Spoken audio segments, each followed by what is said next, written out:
All right, welcome everybody. Welcome to Career Lab Wednesday. I am your host, George Miller. Thank you, Jane. We're getting started here at noon Central Time. I am here every week to talk about career and through the lens of emotional intelligence, building relationships, and looking at your career as an opportunity for you to reach your potential. So you'll hear me share about a lot of topics that people have questions about, but it's important to know that you can ask any question that you want about career. It doesn't have to do with this topic. Anything that's on your heart, anything that I'm sharing about, if you have a thought of like, what does he mean by that? Or if you are working on your resume interview or managing or looking to get back into the workforce or wanting to connect better with your team, anything is on the table for you. There's a few ways that you can participate. You can jump in here directly on Zoom. I love it when you do that, especially if you want to do free one-to-one coaching with me here. That's the way you can do it. But it is being live streamed, so I completely understand that if you don't want to do that. So if you have questions and you don't want to jump in on camera, then you can always type your questions into the chat, and you can type your questions into the comment section on LinkedIn and on YouTube. So I'll share that information again a little bit, but I want to dive into today's topic about networking, about building meaningful professional connections. So this is a huge topic. It is, you might have heard sayings before, like your net worth is your network. Your life is most like the 5 people closest to you, this kind of thing. And there's a lot of research on it, and there's a lot of accuracy to this. So an easy way to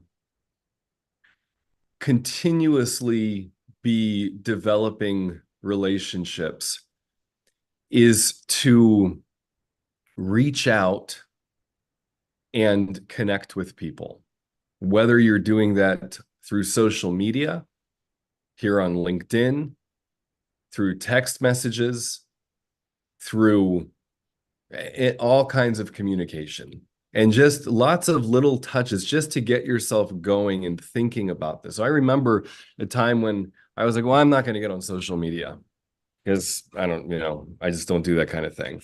And and not like anybody has to, not like it's a needed thing, but as I did that, and especially when I heard somebody talking to me about getting on social media, I got to give this guy a lot of credit, Dean Delisle. And what he said was, look, spend 20 minutes every day and spend no more than 20 minutes. So it gave me a nice cutoff time, and it allowed me to picture working with social media in a way that wasn't going to be a drain on my life or wasn't going to be something that I was going to regret. So that's one thing. But then also connecting with people from past industries. So one of the biggest things that clients I work with are challenged by is they're oftentimes responding to job ads, looking around online, and not really getting anything and not getting the kind of opportunity that they're interested in. And there's probably a lot of reasons for that. I can say one thing is, this was a few years ago, the CEO of ZipRecruiter said, look, we as a, online company, an online recruiting company, we only look at 20%, maybe less than 20% of the applications that are coming in. So, a lot of places just aren't going to look at your application, or it's going to get sorted into a pile that ultimately doesn't get looked at very quickly. So what do you do about that? And the strongest form of a relationship is a personal connection. The strongest business building thing there is recommendations and referrals. And so that is a huge thing. And so if you are, looking for your next step, the simple thing to do is to reach out to people you've worked with in the past, call them up and say, I'm starting to look for something new and I wanted to reconnect with you and hear how you're doing. And right there, you're letting them know what you're calling about, so that can kind of take the pressure off of them. And then you're asking about them. And it's important to know that sometimes when somebody asks me what if they have a question about a connection, or they want a recommendation or something like that, sometimes right in that moment's not a good time. But then I'm thinking about it and I start thinking, okay, who can I connect that person with? And so if they say something to me like, great, I'm gonna let you think about it, I'll follow back up with you in a couple weeks. Okay, great. Then I don't have to worry about it anymore. My unconscious mind is going to be thinking about it. And so it's a way to kind of take some of the pressure off of this sort of thing. So connecting with people in your relationships are so important in your career. And learning how to make meaningful connections quickly is certainly a skill. Some people are kind of born with it. They're good at doing this. And others, this takes intention and practice. So being able to communicate yourself clearly to the people you're talking with, and then being able to listen well and keep the conversation going is a big part of this as well. And actually, I share about all of these steps in an online course. I'll throw the link to that. It's Accelerate Your Career. That's something that you can do. It's got worksheets, videos that will take you through the process that you can use at any point in your career, whether you're just beginning or if you're at a point where you are wanting to infuse some new aliveness into your career. This is something that it's just it's a lot of it's common sense, but it also comes with a different mindset. And that mindset shift is about ownership. It's about you being the authority in your life, you being the one who takes action and makes things happen. And that right there is one of the things that people are looking for when hiring is this somebody who gets things done? So as you're talking with people, I'll share a few ways that you're able to start to build rapport. So from very basics is if you're going to an event, you find out what the vibe is like. How are people dressing there? So that when you show up, you are not worried about that. So that's not a distraction to you. So as you're able to say, okay, great, I feel like I belong here, and I don't have to be thinking and being self-conscious about myself. Now I can start to focus more on the people who I'm talking to. I can start to focus on hearing what's going on for them. And helping a conversation continue actually takes intention. I mean, sometimes it doesn't. Once in a while, you'll meet somebody and it's just like, wow, you're connected and everything's flying well. But if that's not happening, there are things you can do about it.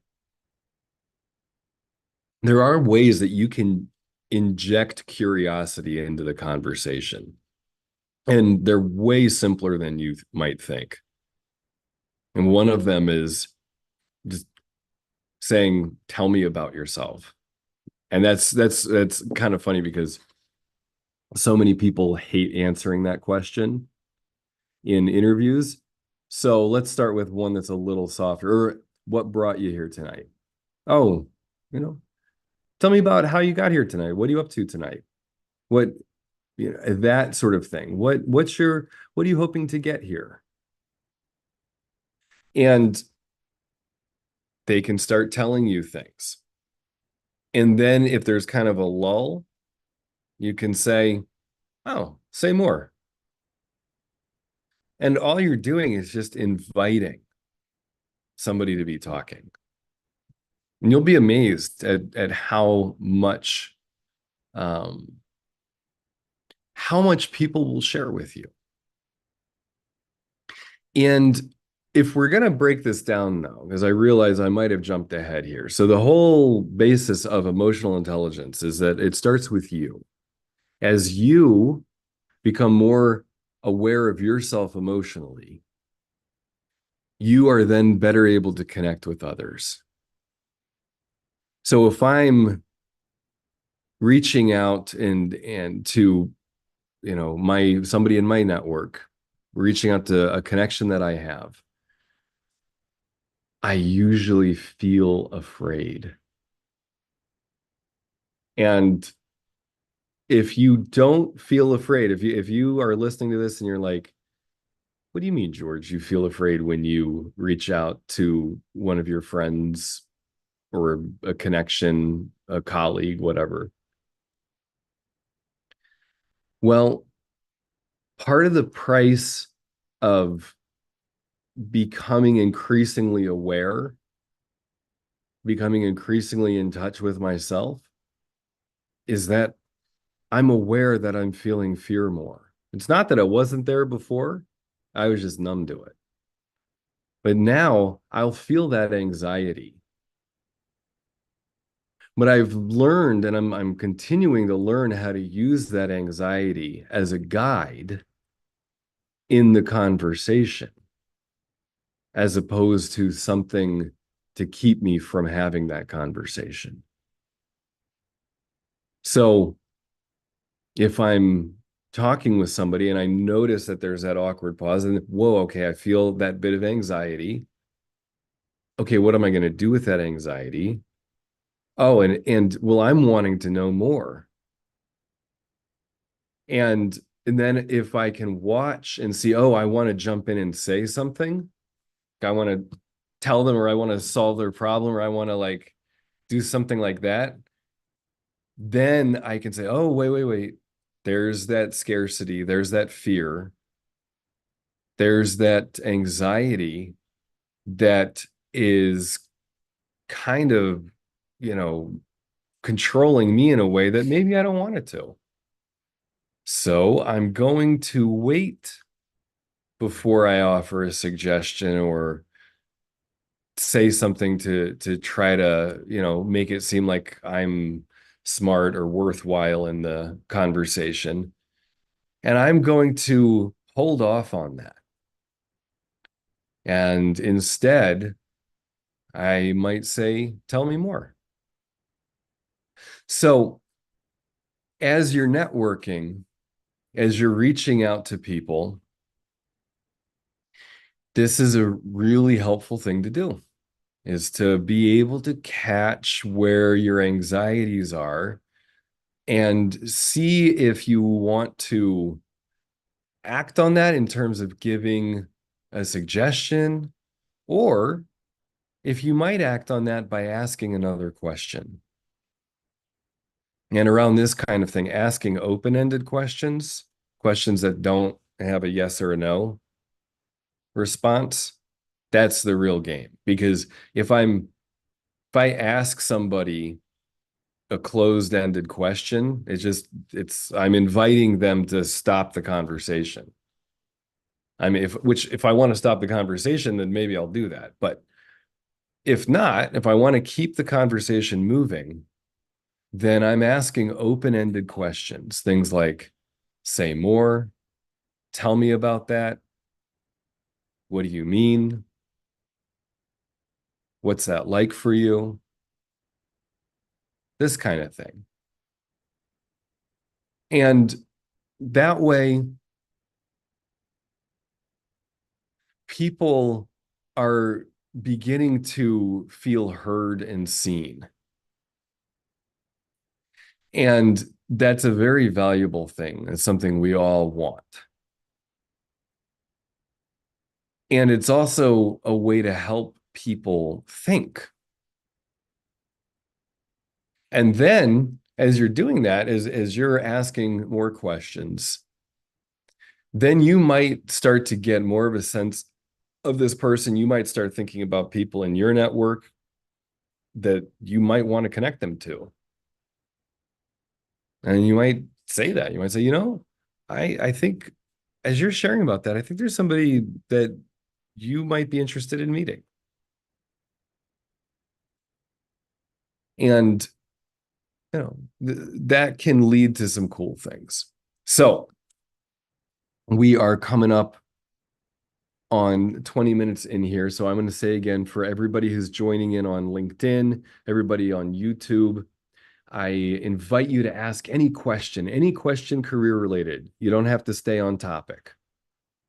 Any question that you have, it can be about your resume, about interviewing, can be about management, leadership, project management, communicating with your boss.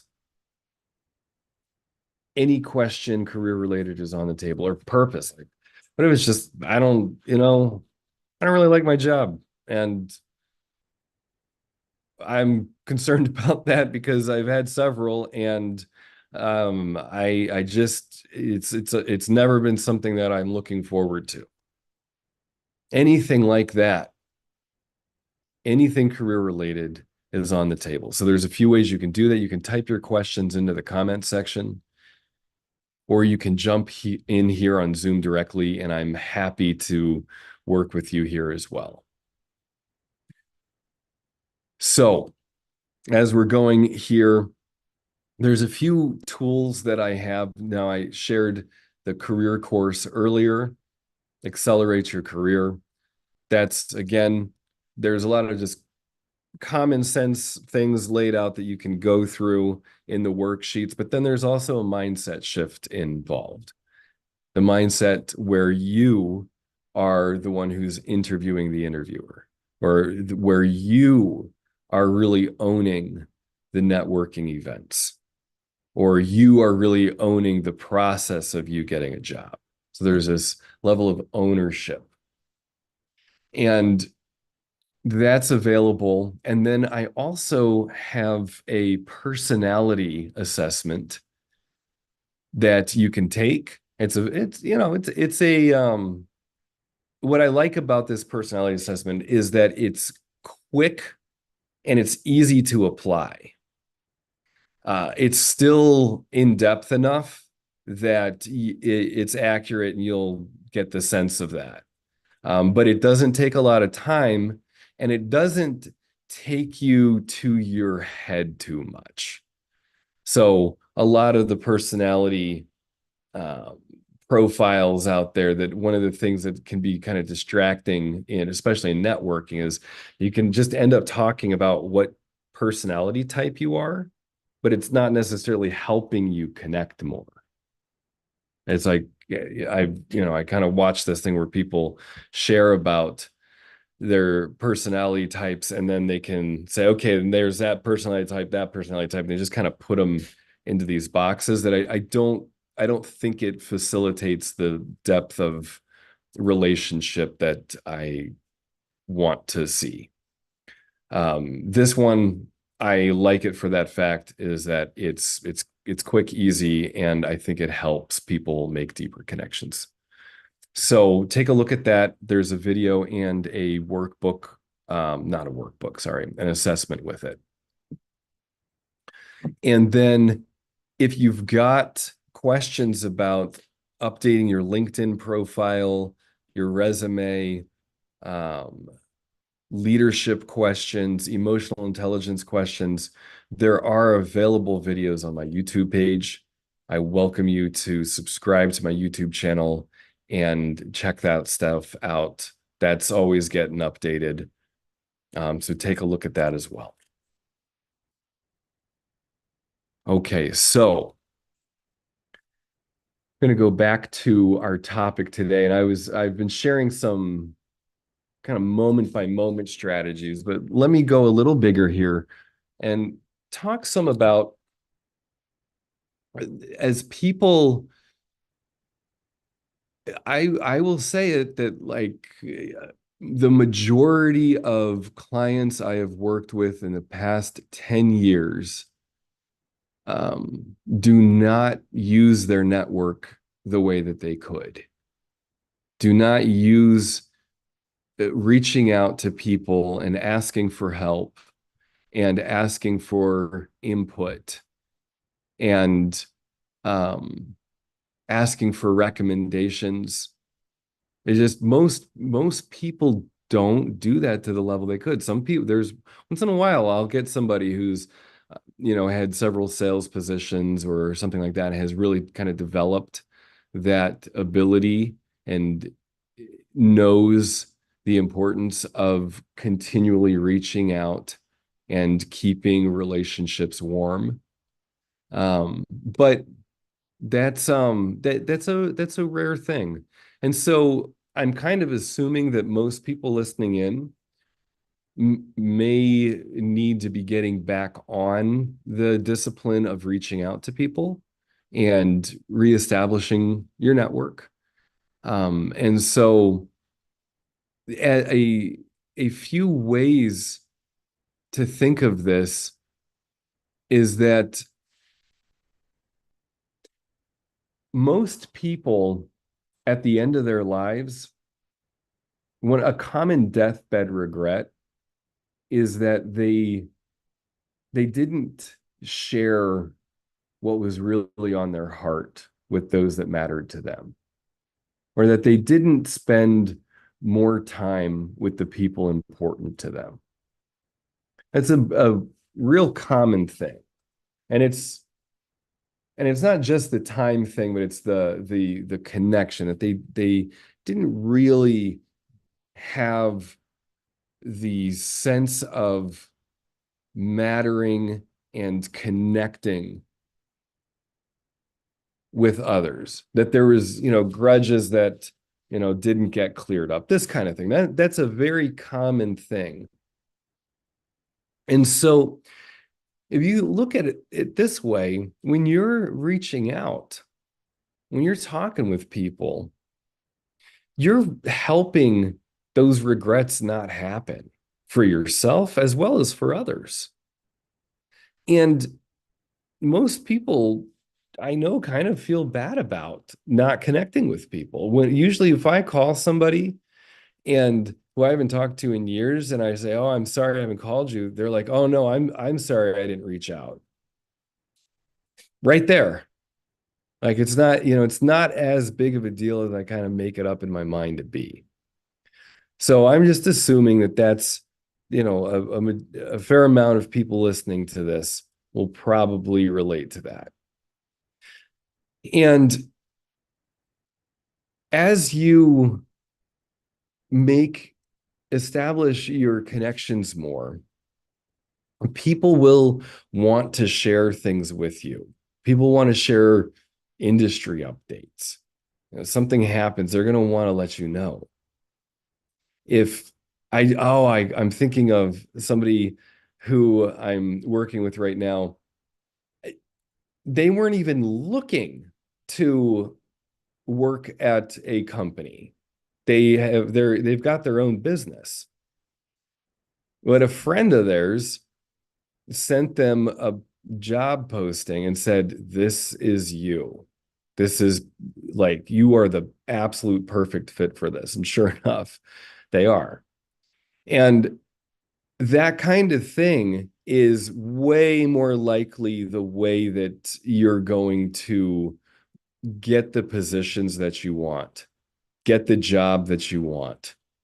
It's going to, especially the older you get, you're going, it's more and more likely that your next moves in your career are going to be because of the relationships you've built. Because it's like if I've got a project and I remember somebody I worked with from 5 years ago that is perfect for this project or perfect to manage this piece of it, then I'm going to reach out to them and I'm going to try to get them to do it. And I might need somebody sometimes to remind me that there could be somebody out there. Because we're not human beings we are social creatures. It takes a great amount of inner strength for people to not communicate. In solitary confinement is like one of the worst punishments that prisoners get.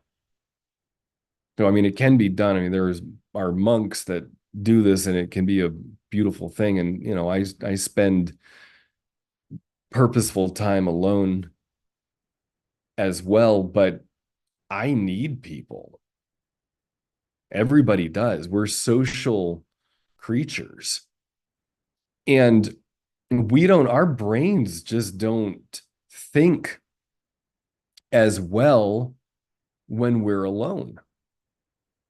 Now, there are times where we do deep thinking, like a writer or an artist, somebody working on a business plan. There are times for somebody to go in real deep and, have their isolated time where they are clear and focused on something. Absolutely.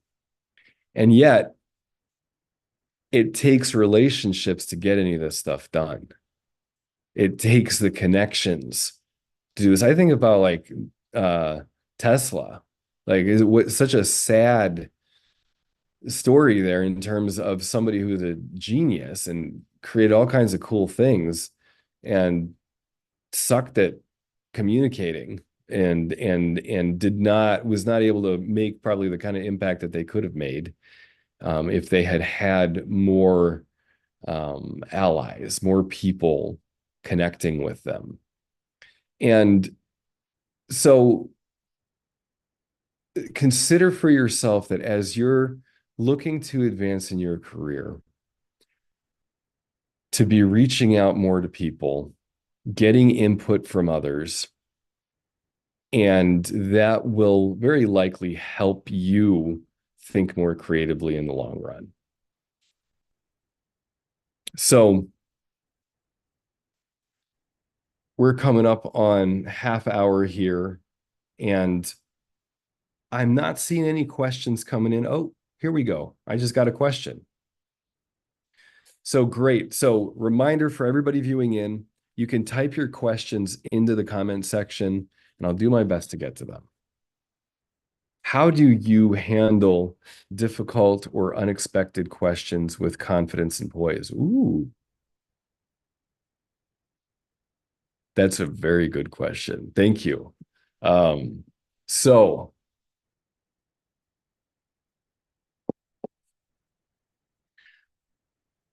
there's a few ways that I'm going to address this. And please keep me updated if this is answering your question, if this is helping you. And if you want something more specific from me, let me know.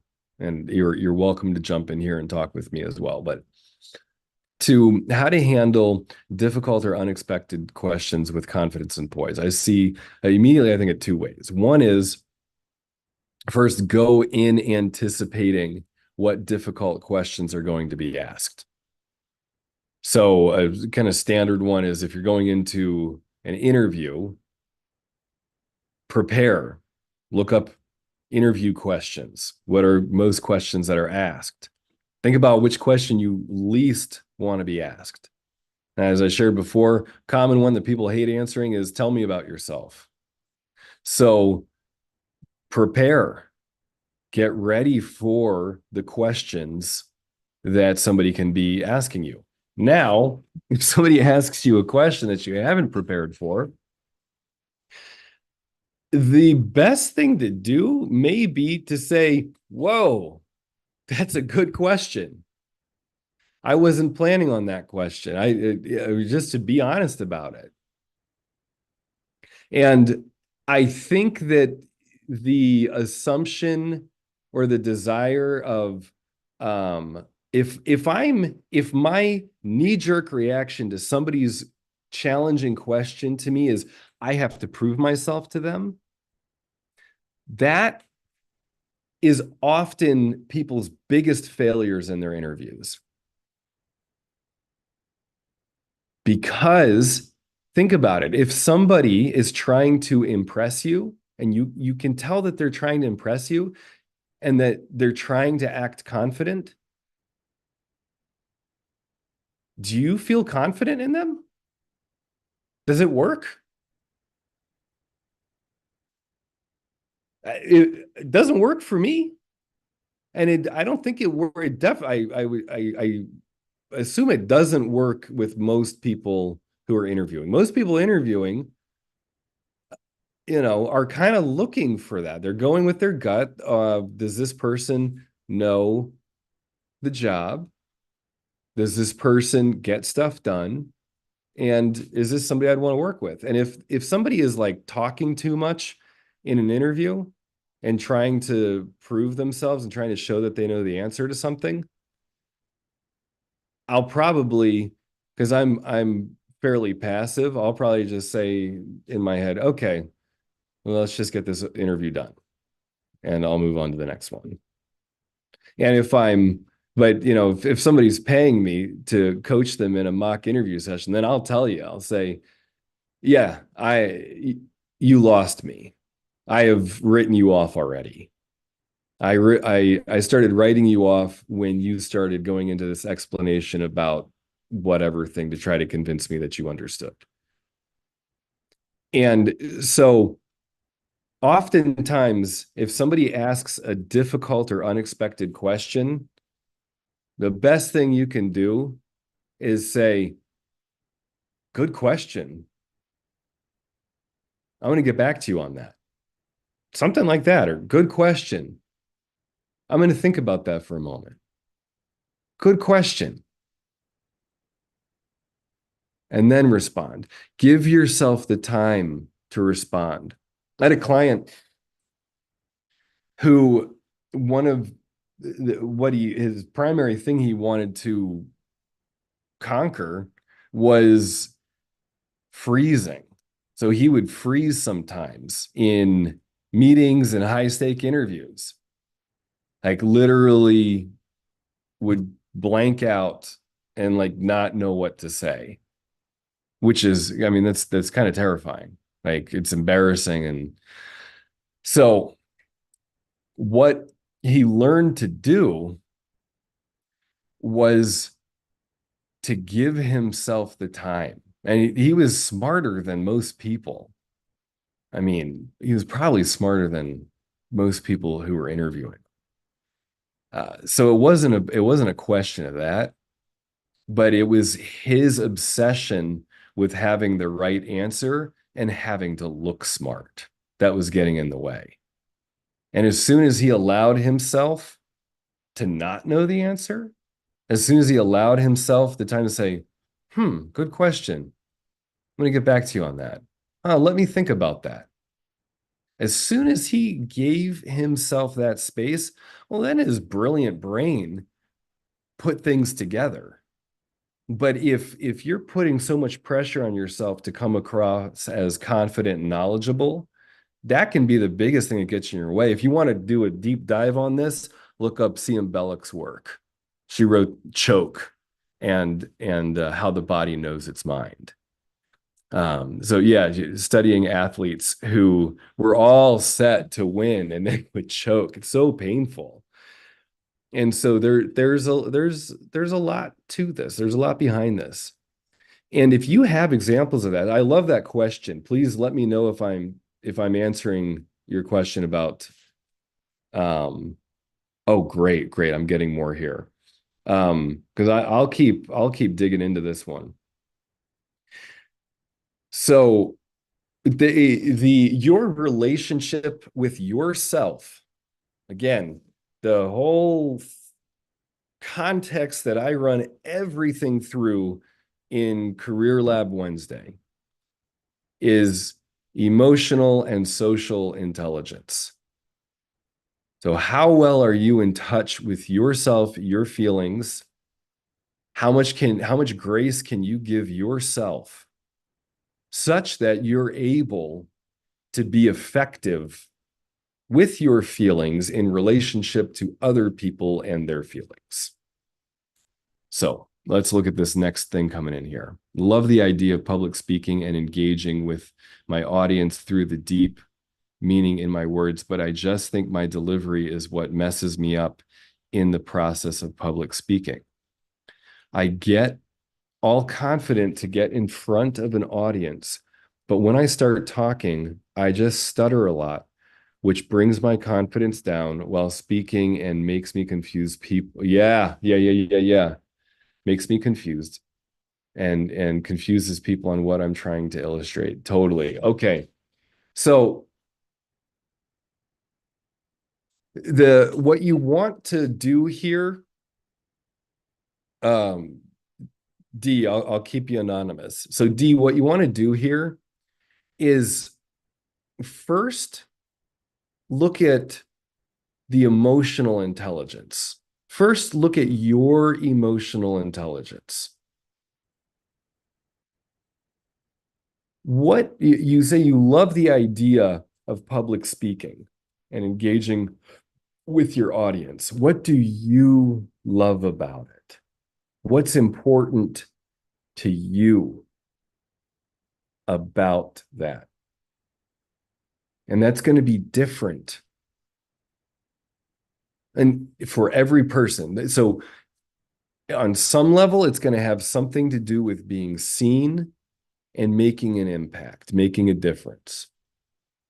There's those.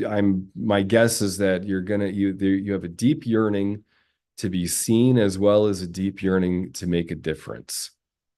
Maybe there's a deep yearning for connection. So that is something that is universal. You have that, and your audience has a deep yearning. And as you are more in touch with your deep yearning to connect, to make a difference, then that's going to resonate more with your audience. That's going to help you connect more. And then it's also going to now where it gets unique is that you have a unique reason why that's important to you. You have a unique reason why being seen and connecting in this way of public speaking is meaningful to you. And that is the novelty for your audience. That's also the window into you. And so as you explore yourself more, you will start to allow your audience to connect with you more and more. So I'm going to just keep riffing on this because I suspect that when you're in front of an audience and you start stammering, I suspect there's a lot of limiting beliefs. I suspect that it's a way that you are working to protect yourself from all kinds of criticisms while also fulfilling a self-fulfilling, creating a self-fulfilling prophecy that you're not good at this, that you're not going to be enough. And so all of that plays out moment to moment. And public speaking is like terrifying. Yeah, okay. Yeah, yeah. So yeah, you'd like to make a difference and make an impact. So think about this. Think about how scary public speaking is. It's only very recently that uh, we stop killing each other on a regular basis. As much as I know that we, with social media, we get to see the horrors and destruction on the planet like in the palm of our hand every day. So there's a way that we kind of think it's like so terrible. But back in the day, not that long ago, 1 in 8 men would die by murder. And just think about that. So, like, we would all know many people who died because, like, somebody else we knew killed them. And I was just like, that just happened a lot. This is like in our genes, this is in our DNA. And then think about how many times people would get publicly humiliated. Think about all of the ways that people would be put in stocks and locked up, and there would be people used to like burn people, like the witch trials, like all this kind of thing. Like it's not that long ago that being the center of attention in a public space could be a very bad idea. It's really not that long ago in the arc of human history. So it makes sense that one of our deepest fears is public speaking, is being in front of people. And yet at the same time, there's an attraction to it. So if I can be honest with myself about how scary speaking in front of people is, then I can start to do something with that fear. Then I can start to use that fear effectively to connect with other people, to connect with my audience. And so, okay, this is all, I'm talking some, historical stuff and giving context for why public speaking is scary. If you want to get better at it, the number one thing is practicing. For public speaking, you got to practice, practice, practice. I recommend recording yourself. It's so easy to do these days. Recording yourself and watching it back. Recording, starting just doing it backwards, like take your speech and do the last paragraph first and move backwards. Get to know it very well. Get to know what you're saying very, very well. Listen to it. Record it and listen to it when you're biking, driving, walking. Practice, practice, practice. Look at the stuff that you don't like about it. Be honest about that. And as you do that more and more, you're going to get to know yourself more. There's going to be things that you're uncomfortable with that you will start to find ways to break through. So when you're saying that you start to stutter a lot, I suspect that all of that input, all of that fear and anxiety and aliveness of people's attention on you kind of hijacks you. Like it's like you're like, oh my God, I'm finally getting what I want. And you don't know what to do with it. So there's a lot of ways that you can build up. If you're in anywhere, you can probably join Toastmasters online now. I was going to say if you're in a city, just go there, but you can probably do it online. So, start with a small group. And the anxiety and the stammering, I think it's going to serve you to pay attention to your anxiety more. Just get more familiar with feeling anxious, with the anxiety and exhilaration. You can keep this in mind that fear and exhilaration are felt the same way in the body. When you think about like jumping out of a airplane, like that's a terrifying experience. But if I can be not resist that feeling and just let it happen as I'm flying through the sky, then it can become exhilaration. This is what I do when I go into ice water. Going into ice water is scary every single time. I go in when it's like very cold, like 0 degrees Fahrenheit, and it's scary. And I let that fear wash over my body, go into my body, and I just let that fear be with me. And then it very often turns into exhilaration. And so if you can deepen your relationship with your fear, D, pay attention to your fear. Let yourself be with that fear when you're stammering. Let yourself feel that.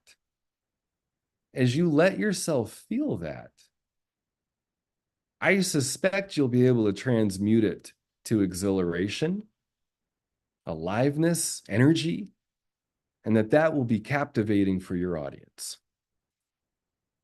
So this is something that you're going to be working on for a while, but you should be able to start seeing progress with it pretty quickly.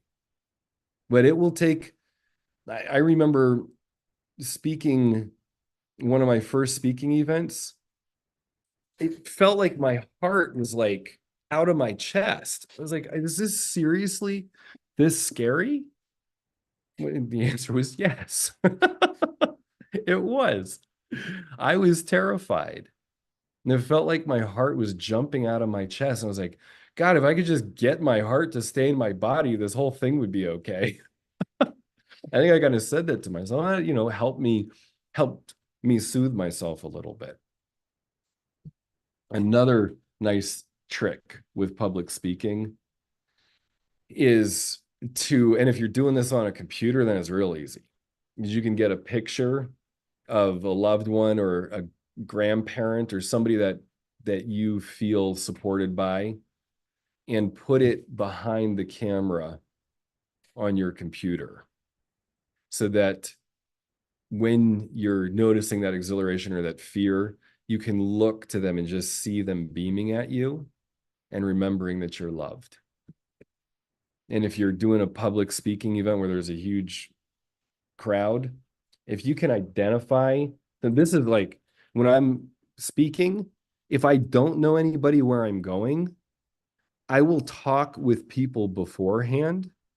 I will make connections with people who look alive and engaged and look like they're going to smile at me. Because I want to look back at them. I'm looking to them for reassurance. And so instead of criticizing myself for wanting that reassurance and saying, oh, I should just be able to do this. Like I should just, bam, bam, bam, bam, bam. No, I don't think, well, I mean, if you want to do it that way, cool. Like that might be your jam. But for me, what I recommend to people is to let yourself be vulnerable. Let yourself connect with the audience. Let yourself establish those relationships.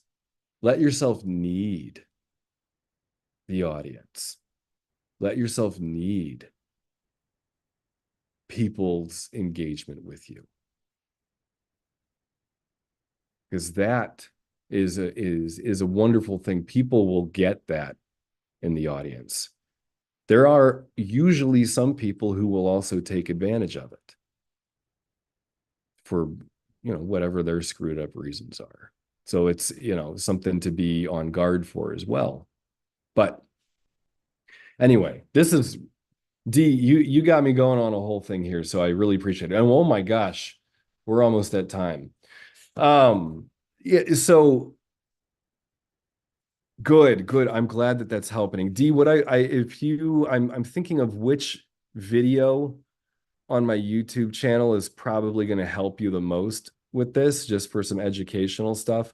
I would probably just the straight up emotional intelligence one, the emotionally intelligent leader. Um, so take a look at that. And this is I wish you well on your journey of public speaking. Please reach out to me if you want to connect with me one-on-one, where I'm not live streaming and you don't have to, so you don't have to worry about that. Set up a time with me. I've got 15-minute slots available. Sometimes we address everything that you need in that 15 minutes, and sometimes we look up look at setting up a coaching relationship. So take advantage of that if you want. I would love to meet with you. D, I'd be delighted to meet with you and learn more about you and your goals. So find me there. And yeah, I guess I'll share in closing here too. It'll be a while until I'm posting a lot of content again on Instagram. But if you want some inspiration, there is videos of me jumping into Lake Michigan while it's frozen, that kind of thing. Um, and so if you're on Instagram, follow me there. All right, everybody. Well, thank you so much. I'll be back next week to be sharing more about stuff in your career. I will be back every Wednesday um, to help you take the meaningful steps in your career, to help you get the most out of what, for most of it, we spend a lot of time working. It's a significant part of our life. It is a way that we impact the world. And so I want everybody to be getting as much value from what they're doing in their workplace as you can. All right. Take care, everybody. Blessings. I will see you next week.